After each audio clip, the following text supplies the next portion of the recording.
మన fundamentals of Christian faith దాని గురించి మాట్లాడుతున్నాను. దానికి మన కాన్ఫరెన్స్ లో ఉన్న ఫౌండేషన్స్ కి కూడా కొంచెం లింక్ ఉన్నది. చిన్న హిస్టారిక్ ఫ్యాక్ట్ ఒకటి ఏంటంటే, మిషనరీస్ రష్యా నుంచి యుక్రెయిన్ నుంచి మనం ఇక్కడికి వచ్చిన తర్వాత మిషన్ స్థాపింపబడ్డది. కానీ ఫుల్ టైమ్గా యాక్టివ్గా మిషన్ యాక్టివిటీ జరగడానికి ముందు ఒక ఇంపార్టెంట్ ఈవెంట్ జరిగింది. ఆ ఈవెంట్ ఏంటంటే, ఇప్పుడు బైబిల్ కాలేజ్లో ఉన్న హీబర్ట్ బిల్డింగ్ అని కట్టిండ్రు కదా, వాళ్ళ ఫాదర్ అన్నమాట. ఇక్కడ వచ్చిన మిషనరీ ఉన్నాడు కదా, వాళ్ళ ఫాదర్, ఆయన పేరు ఎన్ఎన్ హీబర్ట్. ఆయన అక్కడ లూకా సువార్త 4వ అధ్యాయం 18వ వచనం తీసుకొని ఒక వాక్యం చదివి దాని మీద ఛాలెంజ్ చేసిండు. అక్కడ ఇండియాకి వచ్చినప్పుడు యాక్టివిటీస్ చేయడానికి ఎవరు ముందుకు పోతారు అనే దానికి ఇది తీసుకున్నాడు అనమాట. ఇది యెషయా ప్రవచన గ్రంథంలో ఉన్నది. లూకాల యేసయ్య బాప్తిస్మం పొందిన తర్వాత సైతాను ద్వారా శోధింపబడిన తర్వాత యేసయ్య గెలిచినాక వచ్చినప్పుడు ఫస్ట్ సమాజ మందిరంకి వచ్చి ఒకసారి ఓపెన్ చేస్తాడు. యేసయ్య పరిచర్య స్టార్ట్ చేసినప్పుడు ఫస్ట్ రెఫరెన్స్ ఏది తీసుకున్నాడో అదే ఆయన తీసుకున్నాడు అనమాట. రెవరెండ్ ఎన్ఎన్ హీబర్ట్ అని. ప్రభువు ఆత్మ నా మీద ఉన్నది, బీదలకు సువార్త ప్రకటించుటకై ఆయన నన్ను అభిషేకించును, చెరలున్న వారిని విడుదలకు, గుడ్డి వారికి చూపును కలుగునని ప్రకటించుటకును, నలిగిన వారిని విడిపించుటకును, ప్రభు హితవచనం ప్రకటించుటకు ఆయన నన్ను పంపి ఉన్నాడు. ఇది తీసుకొని ఒక వాక్యం తీసుకొని దీని మీద ఛాలెంజ్ చేసిండు. ఇది ప్రకటించడానికి ఎవరు పోతారు అని అప్పుడు కొంతమంది బయలుదేరి అమెరికా నుంచి ఆర్గనైజ్డ్ మిషన్ యాక్టివిటీ అక్కడ నుంచి జరిగిందన్నమాట. దీంట్లో మెయిన్ ఇక్కడ కావాల్సిందంటే నలిగిన వారిని విడిపించుటకు అనే వర్డ్ ఉన్నది. ఇది మనకు యెషయా ప్రవచన గ్రంథంలో కూడా ఉంటుంది. యెషయా 61వ దాంట్లో ఉంటుంది. ఏమని రాసి ఉంటుంది అంటే,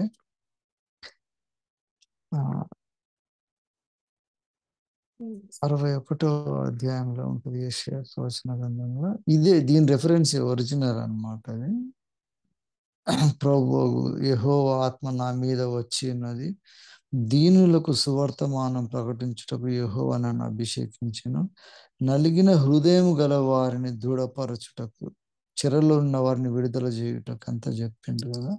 ఈ రెఫరెన్సే అప్పుడు యేసయ్య ఫస్ట్ చదివింది అన్నమాట. ఇక్కడ కూడా సేమ్ ఏమంటాడంటే, దీనులకు సువర్తమానం ప్రకటించాలి, నలిగిన హృదయం గల వారిని దృఢపరచుటకు అన్నాడు. ఇదే ఇక్కడ ఏమని రాసి అంటే, నలిగిన వారిని విడిపించుటకు అని రాసి. అయితే యెషయా ప్రవచన గ్రంథంలో దీనికి ఇంకా కరెక్ట్ అర్థమయ్యేటట్టు ఏమని రాసిందంటే, యెషయా చివరి అధ్యాయంలో ఉంటది, యెహోవా ఇలాగ ఆజ్ఞ ఇచ్చుచున్నాడు, ఆకాశం నా సింహాసనము, భూమి నా పాదపీఠము, మీరు నా నిమిత్తము ఉద్దేశించిన ఇల్లు ఏ పాటిది, నాకు విశ్రమ స్థానము మీరు ఉద్దేశించినది ఏ పాటిది, అన్నీ నా హస్తకృత్యములు అవి నా వలన కలిగినవని యెహోవా సెలవిచ్చుచున్నాడు అని తర్వాత వచనం, అదే 2వ వచనం ఉంటుంది. ఎవడు దీనుడై నలిగిన హృదయం గలవాడై నా మాట విని వణుకుచుండునో వానిని నేను దృష్టించుచున్నాను. ఈ ఫౌండేషన్స్ అనమాట. యేసయ్య పరిచర్య స్టార్ట్ చేసినప్పుడు ఏ వచనంలో ఉన్న ఫౌండేషన్, నలిగిన హృదయం గల వారిని విడిపించుటకు, దృఢపరచుటకు, 2 యాక్టివిటీస్. అదే మోటివేషన్ తోటి మిషన్ కూడా స్టార్ట్ అయింది. ఇక్కడ దేవుడు ఏమంటుండంటే, నా కొరకు మీరు కట్టే విశ్రమ స్థానము, నా కట్టే దేవాలయము, అవన్నీ నేను చేసినాయే కదా. నేను ఎటువంటి ప్లేస్లో ఉంటానంటే, దీనుడై నలిగిన హృదయం గల వారు ఎవరు వణుకుచుండో వాడిని నేను దృష్టిస్తానంట. ఇదే పౌలు తీసుకొని కొరింథీయులకు రాసినప్పుడు చెప్తున్నాను అన్నమాట. మీరు దేవుని ఆలయమై ఉన్నారు, ఆ ఆలయము పాడు చేస్తే నేను వాళ్ళని పాడు చేస్తుంటాను. ఎటువంటి ప్లేస్లో దేవుడు ఉంటాడంటే, నేను బలిని కోరను, అర్పణను కోరను, కానీ విరిగి నలిగిన హృదయం కలిదే నాకు ఇష్టమైన బలి అని దేవుడు అంటాడు. దావీదు 51వ కీర్తనలో ఉంటాడు. విరిగి నలిగిన హృదయం అంటే ఏందో మనకు అవసరం అన్నమాట. ఆత్మ విషయమై దీనులైన వారు ధన్యులు అంటుంది. దీన మనస్సు ఉండాలి, నలిగిన హృదయం ఉండాలి. ఇది ఒక ఎమోషన్ అన్నమాట. ఇటువంటి ఎమోషన్ ఉన్నదే అదే నా టెంపుల్ అని దేవుడు అంటుండు. అక్కడనే నేను ఇష్టపడతా అంటుండే. ఒకవేళ బలి అయితే నాకు అదే ఇష్టమైన బలి అంటున్నాడు. సో దేవుడు ఈ టైప్ ఆఫ్ నేచర్ ఉన్న వాళ్ళ దగ్గరనే నేను ఉంటాను అంటున్నాడు దేవుడు. మన విశ్వాస ప్రమాణంలో కూడా ఫండమెంటల్స్ తీసుకున్నప్పుడు మన ఫౌండేషన్ ఏదని చూస్తే హెబ్రీ పత్రికలు పౌలు రాసినప్పుడు ఉంటాయి. మారు మనస్సు, విశ్వాసము, బాప్తిస్మములు ఇవన్నీ ఉంటాయి. హెబ్రీ పత్రికలు రాసి ఉంటాయి. ఇవన్నీ మూల పాఠములు అని ఆయన రాస్తాడు అనమాట. ఇవన్నీ మూలోపదేశములలో ఇది ఒకటి ఉంటుంది ముఖ్యమైనది. సో మారు మనస్సు పొందాలంటే విరిగి నలిగిన హృదయం కలిగి ఉండాలంట. అంటే ఎట్లా ఉంటుంది అనేది ఇప్పుడు తెలుసుకోవాల్సింది. సైతాన్ ఎప్పుడు కూడా మనని ఇప్పుడు గర్వం ఎప్పుడు వస్తుంది అంటే విరిగి నలిగిన హృదయం లేనప్పుడే వస్తుంది. బైబిల్లో ఫండమెంటల్స్లో పోయినప్పుడు కూడా ఎవరు తగ్గించుకుంటారో వాడు హెచ్చింపబడతారు. అంటే తగ్గించుకోవడానికి కావాల్సిన ఆలోచన విధానం ఎట్లుండాలంటే విరిగిపోయిన హృదయం, నలిగిన హృదయం అయి ఉండాలి. ఇదే నాకు ఇష్టమైన బలి అని దేవుడు ఏమనంటే 53వ యెషయా ప్రవచన గ్రంథంలో 53వ అధ్యాయంలో ఆయన నలుగగొట్టుటకు యెహోవాకు ఇష్టమాయను అని. సో మన హృదయాన్ని ఎట్లా నలుగగొట్టగలుగుతాం మనం? ఎగ్జాక్ట్లీ అదే భక్తి జీవితానికి ఫౌండేషన్ అన్నమాట. అటువంటి ప్రార్థనలే దేవుడు కూడా వింటాను అంటున్నాడు. అది ఖచ్చితంగా మనము డెవలప్ చేసుకోవాలన్నమాట. అది ఎప్పుడు వదిలిపెట్టొద్దు అన్నమాట. ఆత్మ విషయమే దీనులైన వారు ధనులు, పరలోక రాజ్యం వారదంటే ఆ దీనులు అనే దాని డెఫినేషన్ బ్రేక్ చేస్తే విరిగి నలిగిన హృదయం గలవాడే దీనుడై ఉంటున్నాను. అందుకే ఆయన దీనుడై మన మధ్యకు వచ్చిండు అని అంటే యేసయ్య గురించి రాసిన.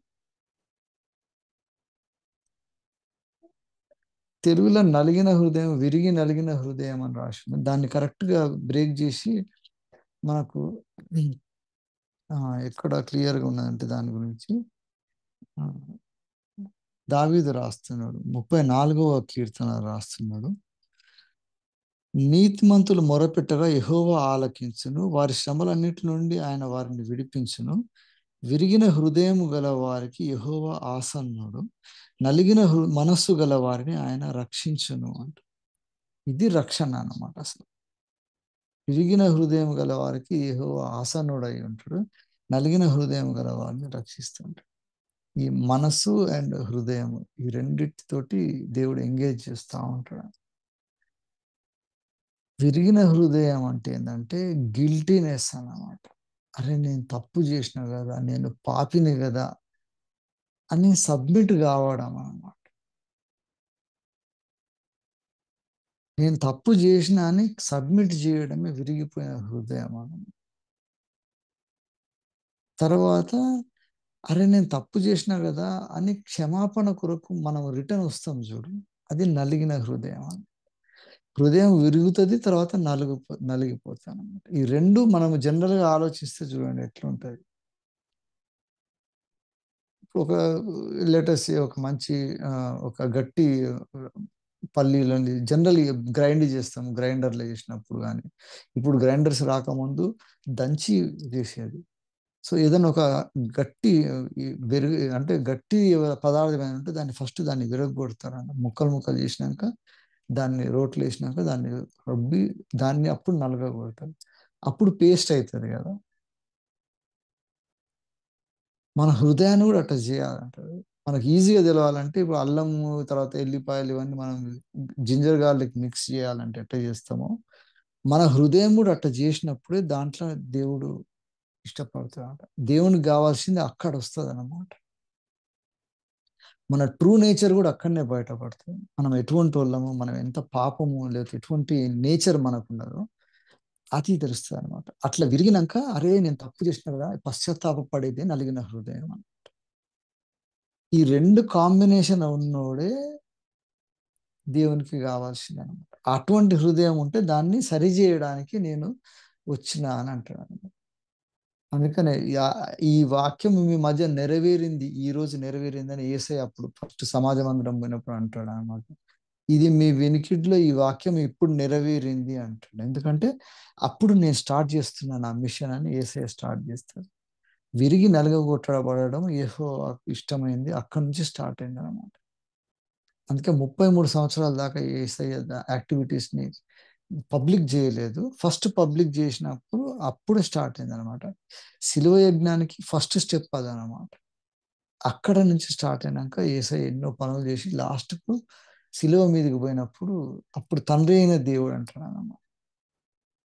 నన్ను ఎందుకు ఇవి చేయి విడిచినవంటే ఇట్లా నలగగొట్టబడడమే కరెక్ట్ కాబట్టి.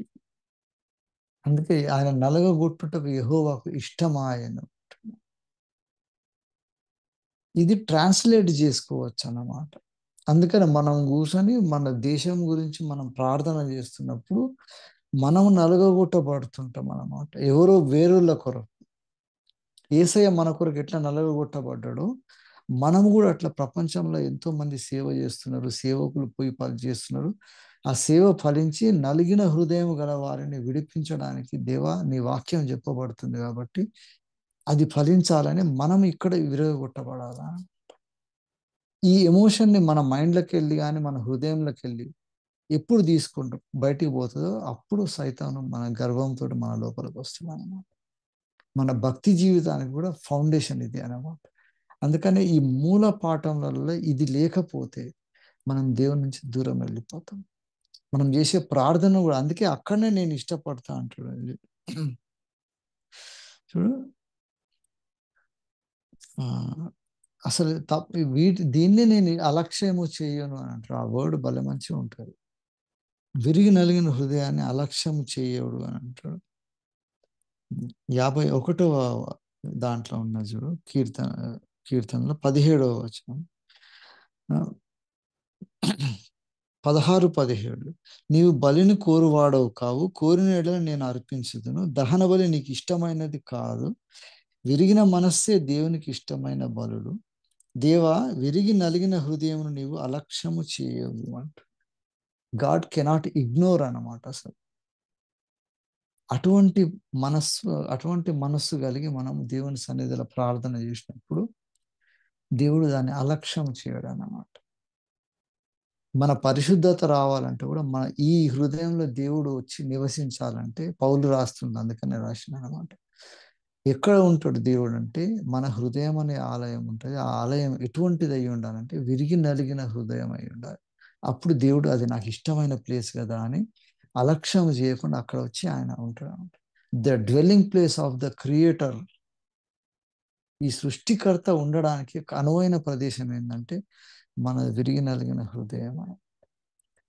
అది ఎప్పుడు కూడా దాని నుంచి మనం బయటకు రావు. ఒక్కసారి దాంట్లోకి వెళ్ళి బయటకు వచ్చినామంటే అక్కడి నుంచి సైతాన్ని దెబ్బతీస్తాం. ఆ హృదయం ఉండబట్టే యోబు కూడా దేవుడు ఇష్టపడే మనిషిలాగా ఉండడం. ఆ హృదయం ఉండబట్టి దావీదు తప్పు చేసినా మళ్ళీ దేవుని దగ్గరికి రాగలిగింది.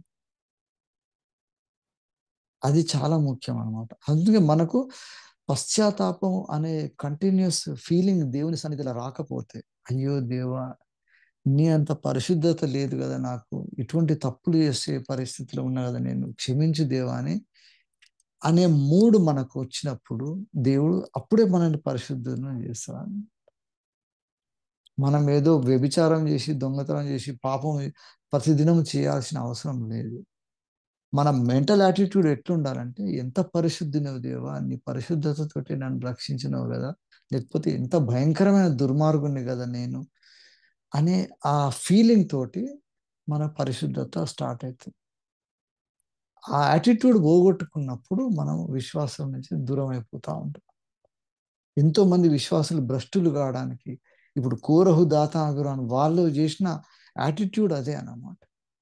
నీ ఒక్కనితోటే మాట్లాడతావు, నువ్వు ఒక్కనివే దేవుని పరిశుద్ధునివా, నీతోటే మాట్లాడి నువ్వెందుకు లీడర్ అవుతావు, అందరికీ దేవుడు కదా, మాతో కూడా మాట్లాడుతుంది కదా, మేము కూడా తయారు చేసుకుంటామని they started rebelling, claiming that it is God's duty అన్నమాట. ఇప్పుడు మన కాన్ఫిడెన్స్తో కూడా ఈ యాటిట్యూడ్ వచ్చింది కదా, దశమ భాగం ఇవ్వడం వాడు దేవునికి ఏదో ఫేవర్ చేసినట్టు చేస్తుంది. చర్చికి రావడం దేవునికి ఏదో ఫేవర్ చేసినట్టు అవుతుంది. మీటింగ్లకు పిలిస్తే రావాలన్నా, దేవుని పక్షాన నిలబడి ఏదైనా సత్యం చెప్పాలంటే వాడు చెప్పాలి, నా ఇష్టం ఉంటుంది చెప్తా లేకపోతే లేదన్నట్టు. ఈ అరోగెన్స్ ఎందుకు స్టార్ట్ అయిందంటే విరిగి నలిగిన మనస్సు లేకపోవడంతో స్టార్ట్ అయింది. ఖచ్చితంగా దేవుడు అటువంటి ప్లేస్లో ఉంటాడు. సంఘంలో పోతే దేవుని భయం లేకుండా తయారైపోయింది. అరే ప్రభు నీ సన్నిధిలో ఉన్నా కదా అనే ఆ ఆలయం అనే ప్లేస్కి ఉన్న శాంక్టిటీ పోయింది కదా. అది మన హృదయంలో ఫస్ట్ పోతుంది అనమాట శాంక్టిటీ. హృదయంలో అనే ఆలయంలో ఉన్న శాంక్టిటీ సైతాను వాడు దూరం చేస్తాడు. మనకు చేసినప్పుడు ఫిజికల్గా కూడా మనం అందరం ఒక దేవాలయం కట్టుకున్నప్పుడు ఆ దేవాలయం లోపల పోయినప్పుడు అక్కడ కూడా మనకు దాని మీద పెద్ద అనిపించదు. అందుకని దేవుని సొమ్ము నాకు తెలిసి మన కాన్ఫిడెన్స్ లేదు. దేవుని కొరకు అర్పించిన దాంట్లోకి వెళ్ళి పైసలు ఎత్తుకున్న దొంగ పాస్టర్లు ఉన్నారు మన దగ్గర. తప్పు అనిపిస్తలేదు అన్నమాట.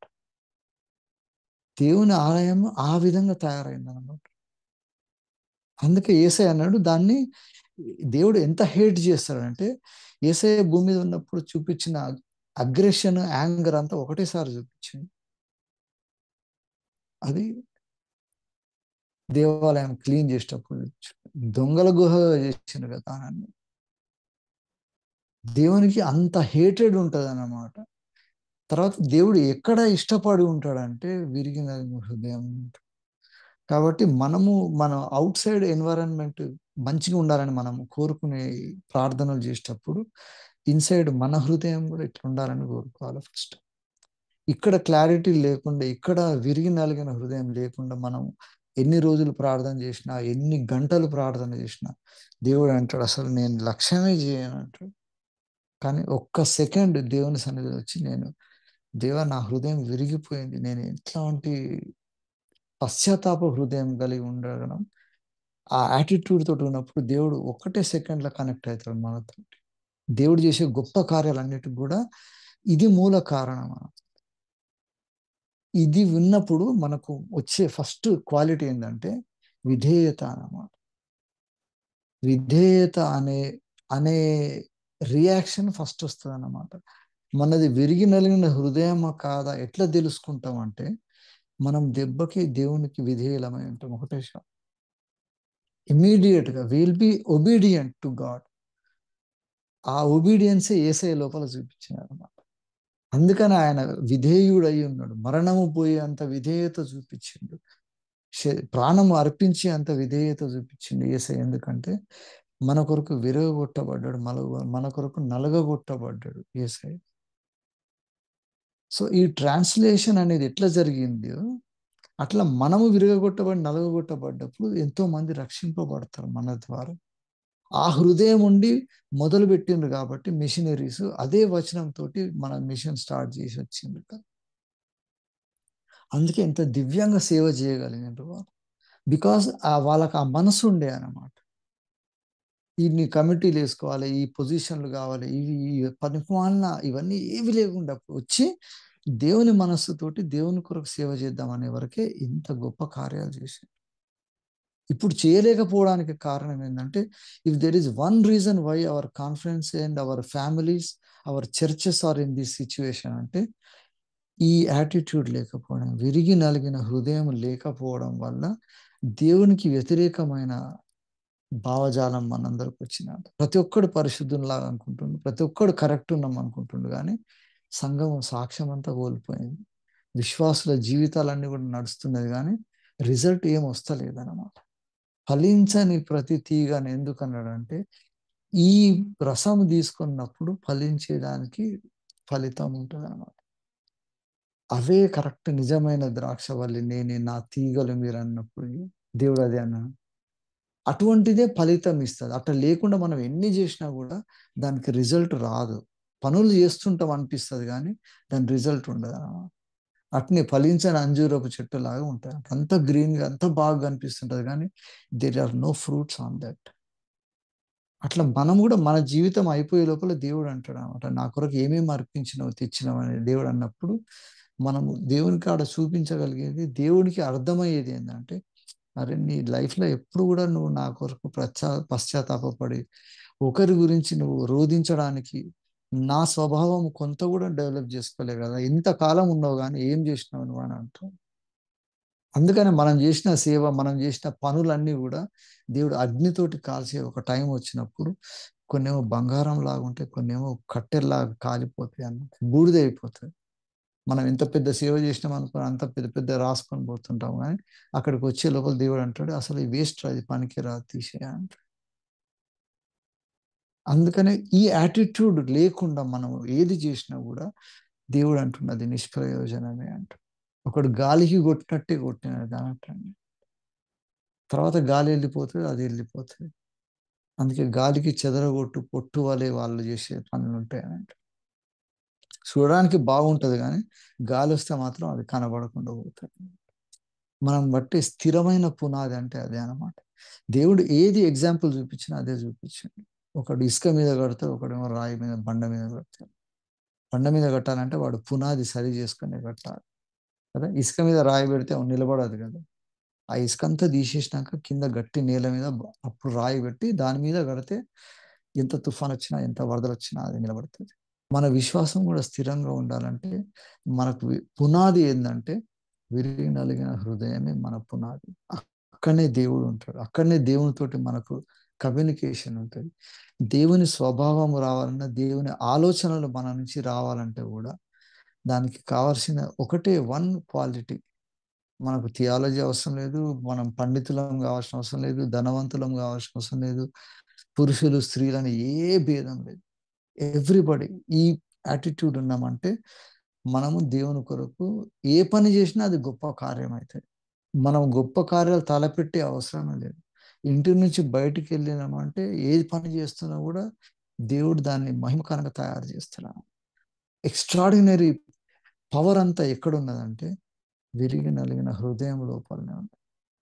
We are the most powerful people when we're contrite and broken in our hearts. అదన్నమాట. సో అటువంటి నలిగిపోయిన అనుభవం మనకు ఎప్పుడు ఉండాలన్నమాట. ఆ అనుభవం ఉన్నప్పుడు దేవుడు అంటాడు, అరే వీడు నాకు ఇష్టమైన వాడు, దీన్ని అలక్ష్యం చేయండి, I cannot ignore this kind of people అని దేవుడు అటువంటి నీతిమంతుడు ఎక్కడున్నారా అని చూస్తూ ఉంటాడు. చూసి మనం చేసే మొరలన్నీ వింటాడు, విని ఆయన చిత్తాన్ని మన మొరలకు కోయిన్సైడ్ అవుతా ఉంటాడు. అప్పుడు మనం ఆయన చిత్తం నెరవేరుతూ ఉంటాం. అందుకే వీళ్ళు ప్రార్థనలు చేస్తే ఇంత గొప్ప పనులు ఎట్లయితున్నాయి అని అంటే బికాస్ మన ట్యూనింగ్ అట్లా ఉందన్నమాట. సో మనమేదో భక్తి పరులము, ప్రార్థన చేయడం అంతా ఉత్త వేస్ట్ అట్లా ఆ టైప్ ఆలోచనతో మనము అటువంటి అహంకారంతో పోతే మనం చేసేది కూడా ఉత్త ఏదో జపం చేసినట్టే అయిపోతుంది. ఖచ్చితంగా మనకు ఉండాల్సిన యాటిట్యూడ్ అనమాట. With this attitude we can win the world, we can win this generation for God's glory అనమాట. దేవుని కొరకు పవర్ఫుల్ టూల్ ఎవరంటే విరిగి నలిగిన హృదయం గలవారు. దేవుడిచ్చిన కొద్ది ఆలోచన బట్టి దేవునికి మహిమ కలుగును. థ్యాంక్ యూ పాస్టర్ గారు.